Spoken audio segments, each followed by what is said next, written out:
ನಮಸ್ಕಾರ. ನನ್ನ ಹೆಸರು ಜಾನ್ ಬೆನೆಡಿಗ್ ಅಂತ, ಗ್ರಾಹಕರ ದೇವರು. ಇವತ್ತಿನ ವಿಷಯ ಡೈರೆಕ್ಟಾಗಿರೋ ಟಿಗೆ ನನ್ನ ಪ್ರಶ್ನೆ ಏನು ಕೇಳಿದ್ರು ಅವ್ರ ಉತ್ತರ ಅಲ್ಲಿಂದ ಬರಲ್ಲ. ಬಟ್ ಆವಾಗಲೂ ಗ್ರಾಹಕರ ಪರವಾಗಿ ನಾವು ಕೇಳ್ತಾ ಇದ್ವಿ. ನೀವು ಈಗ ಏನು 5 ಸ್ಟಾರ್ ಅಂತ ಮಾಡೋಕೆ ಹೊರಟಿದ್ರೆ, ಈ 5 ಸ್ಟಾರು ಏನು ಕೇಳಿದ್ರು ನಾವು ಮಾಡಿಲ್ಲ, ಅಥಾರಿಟಿ ಅವ್ರು ಮಾಡಿದ್ರು ಅಂತ ಹೇಳಿದ್ದಾರೆ.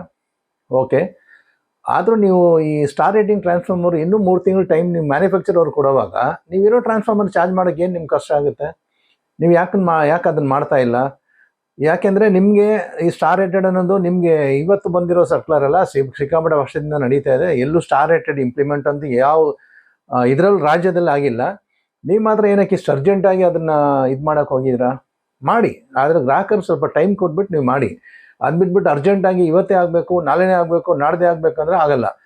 ಕಂಪನಿಯವ್ರು ಮ್ಯಾನುಫ್ಯಾಕ್ಚರ್ ಮಾಡೋಕ್ಕೆ ಎಷ್ಟು ಕಷ್ಟ ಆಗುತ್ತೆ, ಎಷ್ಟು ಟೈಮ್ ತಗೊಳ್ತಾ ಇದ್ದಾರೆ. ಸೊ ನೀವು ಮಾತ್ರ ಇಂಪ್ಲಿಮೆಂಟ್ ಇಮಿಡಿಯೇಟಾಗಿ ಮಾಡಿಬಿಡ್ತೀರಾ. ಇಲ್ಲಿ ಗ್ರಾಹಕರಿಗೆ ಎಷ್ಟು ಹೊರೆ ಆಗುತ್ತೆ ಅಂದರೆ, ಆಲ್ರೆಡಿ ನೀವು RMUನ ಸಿಸ್ಟಮ್ ತಂದು ಇರೋ ರೇಟ್ಗಿನ್ನ 4,50,000 ಹಾಕೋ LBS 4 ಲಕ್ಷ ಮಾಡಿಟ್ರಿ. ಇನ್ನು ಏನೇನು ಮಾಡಬೇಕಂತ ಇದ್ದೀರಾ? ಸ್ಟಾರ್ ರೇಟೆಡ್ ಅಂದರೆ ಎಷ್ಟಾಗುತ್ತೆ? 1 ಲಕ್ಷ ಆಯಿತು. ನೀವು ಮಾಡಿ, ಅದಕ್ಕೆ ಟೈಮ್ ಕೊಡಿ. ಇರೋ ಟ್ರಾನ್ಸ್ಫಾರ್ಮರ್ಗೆ ಹೇಗೆ ಇನ್ಸ್ಟಾಲ್ ಮಾಡಿದ್ದಾರೆ ಅದನ್ನೆಲ್ಲ ಸರ್ವಿಸ್ ಮಾಡಿಕೊಡಿ. ನೀವು ಯಾಕೆ ಇಷ್ಟು ವರ್ಷದಿಂದ ಆಗಿಲ್ವಾ? ಇಷ್ಟು ವರ್ಷದಿಂದ ಮಾಡಿಲ್ವಾ? ಇಷ್ಟು ವರ್ಷದಿಂದ ಕರೆಂಟ್ ಬಂದಿಲ್ವಾ? ಇಷ್ಟು ವರ್ಷದಿಂದ ಎನರ್ಜಿ ಲಾಸಸ್ ಆಗಿರೋದು ನಿಮ್ಗೆ ಗೊತ್ತಿಲ್ವಾ? MSCB Mysore state electricity board ಇರುವಾಗಿಂದ ಇದೇ ಟ್ರಾನ್ಸ್ಫಾರ್ಮರ್ ತಾನೇ ಓಡ್ತಾ ಇತ್ತು. ಆಯಿತು, ನನ್ನ ಪ್ರಶ್ನೆ ನಿಮ್ಮ ಹತ್ರ ಇದಕ್ಕೆ ಇನ್ನೊಂದು ಪ್ರಶ್ನೆ ಕೇಳ್ತೀನಿ. ನೀವು ಹಾಕಿರೋ ಟ್ರಾನ್ಸ್ಫಾರ್ಮರ್, ನಿಮ್ಮ ಬೆಸ್ಕಾಂ ಕಂಪನಿ ಟ್ರಾನ್ಸ್ಫಾರ್ಮರ್ಗಳು, ಎಸ್ಕಾಂ ಕಂಪನಿ ಟ್ರಾನ್ಸ್ಫಾರ್ಮರ್ಗಳ ಸ್ಟಾರ್ ರೇಟೆಡ್ ಇದೆಯಾ ಸ್ವಾಮಿ? ಇದು ಮಾತ್ರ ಯಾಕೆ ಸ್ಟಾರ್ ರೇಟ್ ಬೇಕು ನಿಮಗೆ? ಸ್ಟಾರ್ ರೇಟೆಡ್ ನೀವು ಮಾಡಿ, ಕಾಲಾವಕಾಶ ಕೊಟ್ಬಿಟ್ಟು ನೀವು ಮಾಡಿ. ಕಂಪನಿಯವ್ರು ಟೈಮ್ ಕೊಡುವಾಗ ಗ್ರಾಹಕರು ಟೈಮ್ ಕೊಡಿ. ಈಗ ಆಲ್ರೆಡಿ ಎಷ್ಟೋ ಬಿಲ್ಡಿಂಗ್ ಇನ್ಸ್ಟಲೇಷನ್ ಆಗಿಬಿಟ್ಟಿದೆ.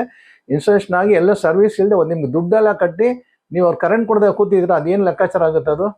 ನೀವು DT ಅವರು ಇದನ್ನು ನೀವು ಬರೀ ಸರ್ಕ್ಯುಲರ್ ಹಾಕೋದು, 4 ಗೋಡೆ ಮಧ್ಯೆ ಎತ್ಕೊಂಡು ಸರ್ಕ್ಯುಲರ್ ಹಾಕೋದಂತ ಅದರಿಂದ ಏನು ಉಪಯೋಗ ಆಗಲ್ಲ. ನೀವು ಜಾರಿಗೆ ತನ್ನಿ ಪ್ರತಿಯೊಂದು. ಈಗ ಏನಿದೆ 3 ತಿಂಗಳು ಅವ್ರು ಕೊಟ್ಟಿದ್ರೆ 3 ತಿಂಗಳು ನಮಗೂ ಕೊಡಿ. ಗ್ರಾಹಕರಿಗೆ ಗುತ್ತಿಗೆದಾರರಿಗೆ ಟೈಮ್ ಕೊಡಿ. ನಾವಿರೋ ಸರ್ವಿಸ್ ಎಲ್ಲ ಮುಗಿಸ್ಕೊಳ್ತೀವಿ, ಕನೆಕ್ಷನ್ ಮುಗಿಸು, ಆಮೇಲೆ ನಿಮ್ದು ಏನು ಬೇಕೋ ಜಾರಿ ಮಾಡಿ. ನಾವು ಅದಕ್ಕೆ ಒಪ್ಕೊಬಿಡ್ತೀವಿ. ನಿಮ್ಮ ಸಿಸ್ಟಮ್ ಇಂಪ್ರೂವ್ಮೆಂಟ್ ಮಾಡಿ, ನಾವು ಅದಕ್ಕೆ ಸಾಥ್ ಕೊಡ್ತೀವಿ. ಬಟ್ ಅದಕ್ಕೆ ಅಂದ್ಬಿಟ್ಟು ಓವರ್ ನೈಟು ನೀವು ಮಾಡಿಬಿಟ್ಟು ನಾಳೆನೇ ಮಾಡಬೇಕಂದ್ರೆ ಅದು ಆಗೋದಿಲ್ಲ. ಅದಿರೋ ಸರ್ವಿಸ್ಗಳೆಲ್ಲ ನೀವು ಅದು ಹೆಂಗಿತ್ತು ಯಥಾಸ್ಥಿತಿ ಮಾಮೂಲಿ ಏನಿತ್ತು ಅದೇ ಪ್ರಕಾರ ನಮ್ಮ ಸರ್ವಿಸ್ಲೆಲ್ಲ ಇರೋದನ್ನ ಮಾಡಿಕೊಡೋಕೆ ನೋಡಿ. ಯಾಕಂದ್ರೆ ಎಲ್ಲ ಇನ್ಸ್ಟಾಲೇಷನ್ ಮಾಡಿ ಎಲ್ಲ ಮುಗಿಸ್ಬಿಟ್ಟಿದ್ದಾರೆ. ಈಗ ಬಂದ್ಬಿಟ್ಟು ನೀವು ಸರ್ವಿಸ್ ಕೊಡಲ್ಲ. ನೀವು ಅದೇ 5 ಸ್ಟಾರ್ ರೇಟ್ ಪ್ರಕಾರ ಚೆಕ್ ಮಾಡಿ ಪವರ್ ವೇರಿಯೇಷನ್ಸ್ ಬರಬೇಕಂದ್ರೆ ಅದೆಲ್ಲ ಆಗದಿರೋ ಕೆಲಸಗಳು. ನಾವು ನಿಮಗೆ ತುಂಬ ಸೀರಿಯಸ್ ಆಗಿ ಹೇಳ್ತಾ ಇದ್ವಿ. ಫಸ್ಟ್ ನಿಮ್ಮ ಕಂಪನಿಯರೋ ಟ್ರಾನ್ಸ್ಫಾರ್ಮರ್, ನಿಮ್ಮ ಸ್ಟೋರಲ್ಲಿ ಬಿದ್ದಿರೋ ಟ್ರಾನ್ಸ್ಫಾರ್ಮರ್ಗಳೆಲ್ಲ 5 ಸ್ಟಾರ್ ಇದೆ ಚೆಕ್ ಮಾಡಿ ಫಸ್ಟು. ಆಮೇಲೆ ನೀವು ಬಂದು ಗ್ರಾಹಕರಿಗೆ ಹೊರೆ ಹಾಕಿ. ಬರೀ ಗ್ರಾಹಕರಿಗೆ ಹೊರೆ ಹಾಕಿ ಅವ್ರನ್ನ ಕಬ್ಬನ್ನ ಇದರಲ್ಲಿ ಹಾಕ್ಬಿಟ್ಟು ಹಿಂಡ್ಬಿಡ್ತೀರ. ಹಂಗೆ ಹಿಂಡ್ತೀರ ಮನುಷ್ಯನ ಕಬ್ಬನ್ನ ರಸ ತೆಗೀತಾರಲ್ಲ, ಹಂಗೆ ಹಿಂಡ್ತೀರ ನೀವು. ಒಂದು ಗ್ರಾಹಕರಿಗೆ ಏನು ನೀವು ಕೆಲಸ ಮಾಡಿದಿರ ಅಂತ. ಏನು ಬರೀ ಗ್ರಾಹಕರಿಗೆ ಹತ್ರ ಲೂಟಿ ಹೊಡಿಯೋದು ಆಗಿಬಿಡ್ತು ನಿಮ್ಗಷ್ಟೇ. ಲೂಟಿ ಹೊಡಿರಿ ಇದೇ ಆಗ್ಬಿಟ್ಟಿದೆ ನಿಮ್ಮ ಕೆಲಸಗಳಿಗೆ. ನೀವು ಎಷ್ಟು ಟೆಂಡರ್ ಕರೆದಿದ್ರ, ಆ ಟೆಂಡರ್ಗಳ 5 ಸ್ಟಾರ್ ರೇಟ್ ತಾನೇ ಸ್ವಾಮಿ ಕರೆದಿದ್ರಾ? ಈ 5 ಸ್ಟಾರ್ ರೇಟಲ್ಲಿ ಕರೆದಿರೋದನ್ನ ಟ್ರಾನ್ಸ್ಫಾರ್ಮರ್ನ ಎಷ್ಟು 5 ಸ್ಟಾರ್ ನೀವು ಇನ್ಸ್ಟಾಲ್ ಮಾಡಿದ್ರಾ? ನಾನು ಬರೀ RTL ಒಂದೇ ಒಂದು RTL ಹಾಕ್ತೀನಿ. ಯಾವುದು 25 KVA ಮಾತ್ರ ಆಗ್ತಿದೆ. ನೀವೇನೇನು ಟೆಂಡರ್ ಕರೆದು ನೀವು ಬಂದ್ಬಿಟ್ಟ ಮೇಲೆ DT ಆಗಿ ಇಲ್ಲಿ ಬಂದಮೇಲೆ ಎಷ್ಟು ಟೆಂಡರ್ ಕರೆದಿದ್ರಾ? ನಮ್ಗೆ ಏನು ಬೇಡ, ಬರೀ 25 KVA ಟ್ರಾನ್ಸ್ಫಾರ್ಮರ್ ನಾವು ತೆಗಿತೀವಿ. RTL ಹಾಕ್ತೀನಿ, ಜವಾಬ್ ಕೊಡಿ. 5 ಸ್ಟಾರ್ ರೇಟೆಡು, ನೀವು ಅದನ್ನು 5 ಸ್ಟಾರ್ ರೇಟೆಡ್ಗೆ ಕೊಟೇಶನ್ ಕೊಟ್ಟಿದ್ರಾ, ಟೆಂಡರ್ ಕರೆದಿದ್ರಾ? ಬಟ್ ಆದರೆ ಇನ್ಸ್ಟಾಲ್ ಆಗಿದೆ 5 ಸ್ಟಾರ್ ರೇಟೆಡಾ? ಯಾಕೆ ಅದರಿಂದ ಬರೋ ಕರೆಂಟ್ ಇಲ್ವಾ? ಈಗ ನಿಮ್ಮಲ್ಲಿರೋ ಓವರ್ ಹೆಡ್ ಸಿಸ್ಟಮು, ನಿಮ್ಮಲ್ಲಿರೋ ಟ್ರಾನ್ಸ್ಫಾರ್ಮರ್ಗೆ ಎಲ್ಲ 5 ಸ್ಟಾರ್, ಯಾವುದು 5 ಸ್ಟಾರ್ ಇಲ್ಲ. ಕನ್ಸ್ಯೂಮರ್ ಮಾತ್ರ ಏನು ಅಷ್ಟು ಅರ್ಜೆಂಟಾಗಿ ನಿಮ್ಗೆ ಇಂಪ್ಲಿಮೆಂಟ್ ಮಾಡಬೇಕಂತ ಅಲ್ವಾ? ಅದಕ್ಕೂ ಒಂದು ಲಿಮಿಟ್ ಇದೆ, ಆಯಿತಾ?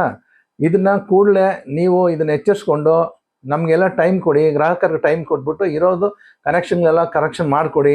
ಆಮೇಲೆ ನೀವೇನು ಮಾರ್ಚ್ ಟೈಮ್ ಕೊಟ್ಟಿದ್ರೆ ಅಲ್ಲಿಂದ ನೀವು ಯಥಾಸ್ಥಿತಿ 5 ಸ್ಟಾರ್ ರೇಟ್ ಕೇಳಿದ್ರೆ 5 ಸ್ಟಾರ್ ನಾಮ್ಸ್ ಪ್ರಕಾರ ನಾವು ಅಗ್ರಿ ಆಗ್ತೀವಿ, ನಾವು ಮಾಡ್ತೀವಿ. ನಮಸ್ಕಾರ.